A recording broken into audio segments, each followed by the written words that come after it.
Welcome to Uncanny X-Minutes, where we bring you the comics behind the movies. I'm producer James. And I'm Stasha. And we're here to cover minutes 70 through 80 of X2 X-Men United. Oh, I forgot to say X2 X-Men United last week. Oh, I should have. You could say it now. We'll put it in the last one. X2 X-Men United. Awesome. Honestly, I could cut it from a previous episode. Who knows? Anyway, so in these 10 minutes, Wolverine is actually Mystique. What? I know. The rest of the X-Men infiltrate. Professor X starts to locate the mutants, and Jean Grey and Cyclops fight. They do fight. And not just like, oh, they're bickering, like they battle. Yeah. Which is funny because I wrote that down as like a topic. Like, is there a time they've ever fought? And I actually found one. Ooh, which one? It's weirdly enough, it's from X Factor number 18. Oh, okay. So is this Cable in the Bubble era? No. Okay. Or if it is, he's not hanging around X Factor. I see. There is a bit of it's just like it starts with drama of how Cyclops was with Jean and then Phoenix and then Madeline and now back with Jean, and like he's kind of confused as to like where his feelings lie with all these people, and it's like he'll have a memory that he thought was with Jean but it was actually with Phoenix, like the one on the butte where she takes off his visor specifically. And Jean overhears this because Skids and Richter are almost becoming a couple, and he's trying to say this as like encouragement, but he's using a memory that is not Jean. Yikes. Dude, Cyclops tends to do this a lot. Always putting his foot in his mouth, man. Let me tell you. He sort of overreacts at the end of the issue, basically, and they literally get in a blast out fight like this. Wow. Which ends with him starting to take his visor off, being like, you are as powerful as Phoenix. Like, you are basically Phoenix.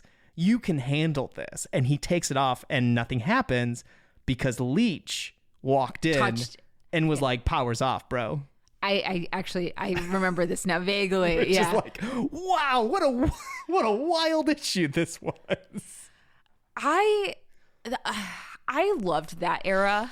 I mean, if you're a Cyclops fan, not great. It's not looking super hot in that period of time. He's got a lot of drama going There's on. a lot going on, but man, it really is. It really is like, what is the word? I can't think of it. It like the drama is like palpable. Like it's like a telenovela. It's like X Factor's when they brought the original X-Men back together. Yeah. Right after the Claremont run, like not leave. After this is during, but like this is also where when he like leaves Madeline Pryor to rejoin the X-Men, and then becomes X Factor when Jean's there, and then there's the whole thing, and he went to go look for her, but then they're gone. I feel like it's Claremont wanted to do drama with the original team. Oh, yeah. And he couldn't do it before, so he's like, let's get them all back together and we'll call it X Factor. My favorite soap opera, let me tell you, is when Madeline Pryor... I'm so glad they retconned that and made Madeline Pryor Jean Grey's clone. It's dumb and it's silly, and I just think that... But it makes more... so good. It adds more to it, though. It also doesn't make any sense. Did he not realize that she looked exactly like his dead girlfriend? Now that you mention it, they look exactly the same. Uncanny. Weird. I didn't go too much further looking for more instances, because usually if two X-Men are fighting, it's one of them being mind controlled, which is what happens in the movie too. Right. It's usually like Malice is doing it, or Magneto's done magnetism to change their mind. Yeah. Malice has her fingers in a lot of pies, with, especially with the other Summers brother, with Havoc and Polaris. She gets into that a lot. What's your elevator pitch to someone? What is Malice? Who is Malice? God, I don't even know. Like, she takes over bodies and, like, I don't know. Isn't she like housed in a necklace? Yes. Yeah. Well, sometimes. Sort of. I don't know enough about her. That's why I was like, maybe you could. I don't have a rundown on Malice. To be honest, I don't really care about Malice, if I'm going to be completely honest. But we do have a resident expert, ex-historian here who might be able to tell us some information about Malice. George? She's just a disembodied spirit. She's mutant. She could take over people's body, and I guess I want to say do bad things with them, but I think she, like, hence the name Malice. But yeah, she just does what she wants, and she bonded with Polaris really strong, and she took over her body for years, and she looks like a mist, but she was also housed in a necklace that looked a brooch. Is that how you say it? A brooch. Yeah, that's it. It's got a little face on it. If you look at the brooch, it's really funny. George is still hanging around from previous episodes. Thank you. It's very helpful, and I'm glad that the vibe. I just took him off the shelf to put him in front of the microphone. The vibe is generally light. She's a disembodied person, takes over other mutants, and causes problems. Like, well, the thing with a lot of these books is like you could know, oh, this is a Malice story, and they just say this is Malice, but they don't tell you half of that. Yeah. So thank you, but yeah, we can move on from Malice and. That's usually really what ends up happening. It usually ends Yeah. up being someone's possessed or mind controlled or whatever, and then two people fight. I feel like that happens more often than the Avengers 2 heroes show up and start fighting before they start talking. Oh yeah.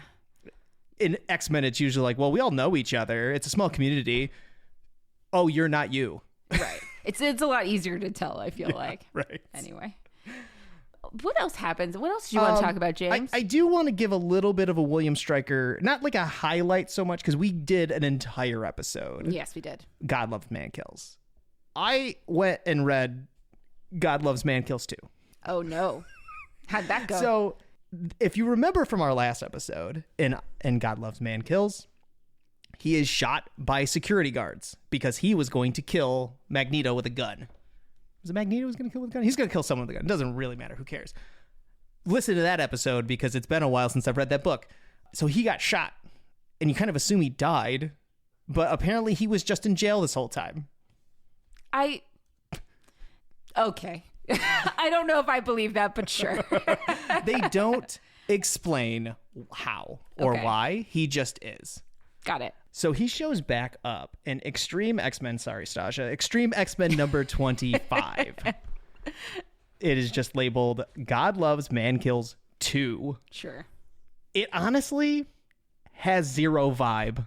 Okay. From the original God Loves Man Kills. Name recognition only. I think it's just bringing Stryker back is all it means. Yeah, that makes sense. I didn't even want to go into the whole thing, but basically he's going after Kitty Pryde again. Okay. And the Extreme X-Men, which is still just a regular X-Men team. There's nothing different about it. They're just like a side one. Extreme. They're just extreme. Are getting caught up in it too. Lady Deathstrike's working with him, so that's kind of like what is happening in this movie. Yes. Turns out they've known each other their whole lives. Like he worked with the Oyama Industries, like in his history. Is this the one where it ends with Bishop going to kill Lady Deathstrike and he lifts the slab and she's gone? That's the one. I've read this. Yeah. It's just her arm. Yeah. Stryker's in some weird adamantium suit the whole time. They that make has him stealth. a good guy in this. Like he Weirdly, repents. like yes, like I he's a hated bad guy until the last 3 pages, right? And he decides to sacrifice himself to save everyone, right? Because of that AI guy that was. It's an AI people. full of nanites. Unbelievable. It's. I finished it and wait. Did I miss something? I kept having to go back and I'm like, no, you didn't miss anything. Things just kind of happen. It's not a very compelling story. Just read God Loves Man Kills. That's a perfectly fine ending for Stryker. It really is. And I wish they had just left and it. he has a goatee in Extreme X-Men too for some reason. That. Big white goatee. They end up having him come back again in New X-Men, not the Grant Morrison run, the like volume 2 with all the young kids at the school. Whatever. I don't even want to go into it. It's right after M-Day. Okay. We won't need to go into it. But he shows up a couple of times. He's not in a bunch of things. The only one that's interesting we'll cover later because it has more to do with like Wolverine origins. But between those two, he shows up a couple of times. Nothing particularly compelling. I don't know why they probably because of these movies. I don't know why they're trying to make Stryker such a big person. I'm interested in the concept of a spiritual leader using his spiritual or like group to kind of use power to then inflict violence upon, which is God Loves Man Kills. Right, exactly. I find that interesting. That's I feel not like what this there's is. a lot there. So, like, I like Stryker as a character in that sense of, like, Yes. it would actually be, it is very interesting to have, like, religious leaders and the Purifiers and whatever be Right. a villain in X-Men. But I don't think I don't know. I think God Loves Man Kills did it really well. I was not impressed with 2, and personally. No, I wasn't either. So, if you're looking for it, don't bother. Just read God Loves Man Kills. The rest of it's okay. sure. More to the point of what I'd like to talk about is the later in these 10 minutes where Professor X actually reaches out to all the mutants in the world and connects their minds and is going to kill all the mutants. Mutant genocide, Yes. which is what God Loves Man Kills was. Right. Like, that was probably one of the first big mutant genocide. Nothing ever kills all the mutants, so we're going to talk about a bunch of attempts, I guess. Yes. And yeah, there's quite a few attempts. And there's also, like, okay, I'm interested to see what your list is, because I have a couple in my head, but I'm not sure if they qualified for what your definition was. Well, what I was looking for was trying to wipe out all mutants wholesale, not just the X-Men or the Morlocks or like a specific splinter group of mutants. I see. All of them. Okay. Because I know one of yours. Yeah, Go so ahead. the Mutant Massacre, which is I like... said Morlocks. I kind of led you into that. You Go did. ahead. And I find that one really interesting because it is, like the Morlocks are the mutants that live in the sewers, in the tunnels underground, because they can't pass as human. Yeah. Like, that is like one of the things. Which in the early days meant a little bit more. Right. And they are massacred by the Marauders, which ties later into Sinister's the one that sends them. And then Gambit was collaborating with them, but he didn't actually, like, I think it was, explained that he didn't actually know what was happening, but he was like working for them. This was like before he became an X-Men. He gets actually like kicked out of the X-Men for a while because of it. It's like a huge thing with Rogue too. It's like this big secret he keeps from her. But I mean, like, to me, the Mutant Massacre was so visceral, and I understand that it's not the scale of what we're talking about in the movie, because it's like the reason Sinister is trying to destroy the Morlocks is because they're like evidence of dark beasts. I don't know if this is a retcon later, but I know this is an explanation. Yeah. That like dark beasts like use some of Sinister's information to like make the Morlocks, which I don't like. I don't think that's fun, or like manipulate them. Fun. I don't. Here's why.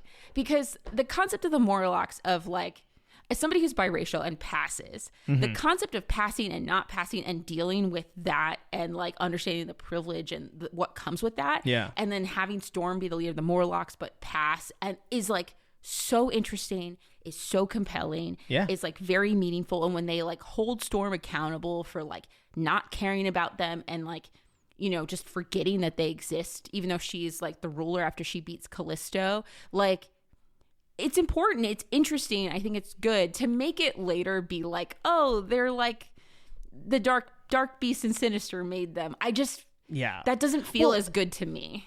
And later, and maybe this is why they did it, because later any mutant that's not passing does just hang out. Yeah, they don't have to little hide bit. as much. They're at Xavier School. Yeah. Really. It's like that's where you get There's Glob, a safe haven. Herman, and like but not always though, because sometimes the school is destroyed, as we've talked about in previous episodes. I meant from prying eyes. But yes, as opposed to that. But anyway. Anyway, the next one that I have up, that's the Genosha attack. And we've talked about it before too. In New X-Men, Grant Morrison's run, early issue, the first or second issue he wrote, Genosha gets attacked by a huge like sentinel. Yeah. Like a huge kaiju sentinel that very few people made it out. Yeah. If not only Emma Frost. Yeah, I don't know. I think we talked about maybe the mutant she was holding may have made it. I can't remember that detail. Yeah, but that's where you get, and that run is where you get a lot of that secondary mutations, which we've talked about, Emma Frost diamond form, etc. But like Genosha was the place where all mutants were gathering. They were a mutant nation. Yeah. So them being attacked is attack on mutants, not just an attack on like the Brotherhood or the whatever, X-Men, or the X-Men or whatever. Yeah. So huge and impacts like that those deaths still ring to this day. I mean, even in the Krakoan era, That's what I'm saying. when you talk about it, it's like, this is Genosha all over again. This is Genosha. Like, people were concerned about creating a bullseye. Krakoa because they were like, we did this with Genosha and look what happened. And, you know. Yeah. It's interesting. I think it's like. They did it in a different way, which I do like. Because I also think, doesn't Krakoa move? Yes, in it was the ocean? originally It's not the island, in one, but like the island itself moves. Yeah. I don't think it stays in one spot, which does make it a little more compelling. Yes. But you're not wrong. It is the same. It is a very similar setup. Yeah. But I was saying more the fact that the people who had died in Genosha are still talked about in Krakoa because they still have this long queue in the resurrection because of Genosha. Yeah, absolutely. Do you want more? I got a bunch more. Keep if you want going. Just start naming them. All right. Before that, in my opinion, one of the other big ones was M Day. That was my second one. Yeah, that was the one I was thinking about. House of M, elevator pitch, Scarlet Witch creates a utopia for all of the Marvel universe for mutants specifically, where mutants are on top. They are integrated with humans, but they are running the show. Mm-hmm. Wolverine shakes out of it and starts shaking everyone else out of it. And they get all the way back to Scarlet Witch with it. And they're like, how dare you do, put it back the way you had it. And she's like, I was just trying to help everyone, y'all. You know what? No more mutants. Yeah. Isn't it because like, they're also trying to take her kids away that she created magically. Yes. Yeah. And also, like, doesn't Magneto try to kill her? And that's like the big thing with Quicksilver where he tries to kill. I think at this point in time, they're his children. They're Magneto's children. Yeah. And so then canonically at this point, they are his children. And it becomes like a huge schism where he's literally trying to like murder his children. It's like, I mean, we talked about it last episode, but talking about evil Magneto, that is definitely up there. But yeah. But I mean, it basically, she's like, why are we fighting? We shouldn't be fighting. I created an entire world where we didn't have to fight. Right. No more mutants. And it's a spell, basically. It's magic throughout the world where not all mutants got depowered, but most of them did. And some of it caused death. Yeah. And some just are now humans and don't know how to live their lives. And it's not exactly a genocide, but it, in functionality, kind of is. It's an erasure of an identity. Yeah. Yeah. It's a forced assimilation. I think it counts, in my personal opinion. Well, thank you. And also, I just like, isn't this what leads to no mutants being born also? True. So from then until the birth of Hope Summers in the Messiah storylines, it is an era of X-Men where they are an endangered species. Mm-hmm. And every move has more emphasis on it because there are so few mutants left and there are no more mutants being born. Okay. But then when Hope's born, there is more. Like that is sort of the light that fires up the world and mutants are born again. But her coming back, so like I'm jumping ahead of here. Hope gets the Cable treatment, goes into the future with Cable and comes back an adult. All right. When she comes back, the storyline is called Second Coming. There's another one there. Okay. Okay. So when she comes back, this is the Utopia era, where they're all living on Asteroid M in the San Francisco Bay. Yep. This is the storyline where they put a ball of unknown energy around Utopia, cutting them off from everyone, and they started firing Nimrods from the future into this ball, 5 at a time. And it is to wipe out everyone that's in there because that's where all the mutants should be. You know, like most mutants in the world are there, and they're so few number that it's not a massacre, but there is like people are losing limbs, some people died. Like it is a rough storyline for the mutants, but after that, mutants are now born again and people are getting their powers back. Right. But that's the next big one. And then the dropping, that's where Nightcrawler dies too. Yeah, Nightcrawler dies in that one. Yeah, it's a rough one. It really is. Next, I don't really have these in any sort of actual order, but Days of Future Past. Oh, sure. The 2 issues, but it's the future that exists where basically the Sentinel program worked. Yes, it is an alternate timeline where that did happen. But it is now an alternate timeline. Like, you know what I mean? Like, they propose it as this happened. and we need to fix it from happening. Right. You know, so then it becomes an alternate timeline. Yeah. If you want to. I love time travel. So Well, that is kind of like, yeah. I mean, because like the Rachel Summers, when she comes back to fix it, and that's when they're like, and then it doesn't fix it. Anyway. I love it too. There's a bunch of things. I love time travel nonsense of the X-Men. One that you've mentioned in a previous episode, the Inhumans versus X-Men. Yes, where the Inhuman miasma, which I'm blanking on the name. Terrigen Mist Cloud. The Terrigen Mist is fatal to mutants. Right. And that's why I think they end up having to like move. I think this ends up weirdly with the resulting of moving like the school to limbo because of magic for a while. Like at the end of that run, it's hilarious. Well, it's not hilarious in the run. It's hilarious to me. It's so funny when they all die and then have to go to hell. I mean, it literally killed Cyclops. You don't know that right. till the end because then you realize it was Emma Frost projecting. But I mean, it's really interesting because like at the time in the comics, right, you've got the Inhumans, which are, they're portrayed in that run as being beloved by the populace in a way that the mutants are not. And like, and then they're like the royal family, the Inhumans. Well, they do have a royal family. I know that, but they're that's how they're sort of treated as like this royalty that's regal, and they happen to have superpowers. Listen, I hate the Inhumans for that one particular reason also. But it is interesting to like kind of show how this different group, I mean, the Inhumans eventually do stop with the Terrigen Mist when they finally have a conversation with everybody and it's not Emma Frost trying to just murder all of the Inhumans for revenge on killing Cyclops. But like they don't seem to, it takes a while for them to care. Honestly. Sounds like the royal family. Kind of. I mean, anyway. Very interesting. I don't think that storyline is very good, but I think that idea has more meat on it than maybe it was given. Gotcha. That makes sense. Gotcha. Yeah, I haven't gotten around to that one yet, but when it came up, I was like, I know Stasia has read this, so I'm going to put it in the list anyway. I have. It was for, weirdly, it was for like the Toad episode. Oh, really? That's funny. Anyway, that's real funny. The Catacombs of Paris. It's a whole thing. It's a whole thing. This one I think you've talked about as well, Operation Zero Tolerance. Yes. I mean, I don't know how much to say about Operation Zero Tolerance, except it's like what's the plan? To kill all mutants, and like fronted as like it also is to make mutants look bad. Like I think that's the twist for Operation Zero Tolerance, where it's like there are literal like false flag operations in Operation Zero Tolerance to make it look like Cyclops, I think, like destroy the building and killed a bunch of people and things like that. It's also a PR destruction of like the X-Men and mutants, because like that's I think the turning point for Operation Zero Tolerance, the part that I think is really interesting about it. But like, you know, it's Bastion, and like I don't know, like it's similar to the Sentinels, like destroying the mutants again, you know, like it's kind of that vibe. Sure.